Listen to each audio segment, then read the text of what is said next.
UP के अतीक अहमद को कौन नहीं जानता है। पिछले दिनों यानी पिछले रमज़ान में उनका सरेआम कत्ल कर दिया गया था। मीडिया के भेस में, मीडिया के सामने, पुलिस की मौजूदगी में, पुलिस की गिरफ्त में, पुलिस की हिरासत में अतीक और उनके भाई का कत्ल कर दिया गया था। अतीक अहमद समाज में और पुलिस की नज़र में जो भी हों, लेकिन वो एक रुकने पार्लियामेंट थे। आवाम ने उन्हें पार्लियामेंट तक भेजा था, आवाम ने वोट दिया था।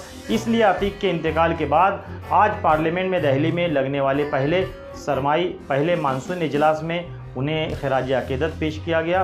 पार्लियामेंट का ये उसूल है कि उनके जो भी मेंबरान इंतकाल कर जाते हैं, उसके बाद होने वाले पहले इजलास में, पहली सभा में उन्हें श्रद्धांजलि दी जाती है, खिराज अकीदत पेश किया जाता है। इस तरह से मरहूम अतीक अहमद को भी आज हमारे देश के पार्लियामेंट ने याद किया। देखिए, अतीक अहमद उत्तर प्रदेश के फूलपुर संसदीय निर्वाचन क्षेत्र से 14वीं लोकसभा के सदस्य थे।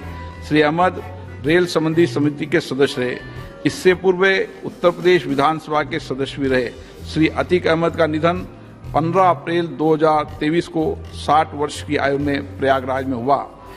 ये सभा श्री रतनलाल कटारिया और श्री बालूभाव उर्फ सुरेश नारायण धानोरकर तथा अपने अन्य पूर्व साथियों के निधन पर गहरा शोक व्यक्त करती है तथा शोक संतप्त परिवारों के प्रति अपनी गहरी संवेदनाएं व्यक्त करती है। अब ये सभा दिवंगत आत्माओं में के प्रति मौन रहेगी।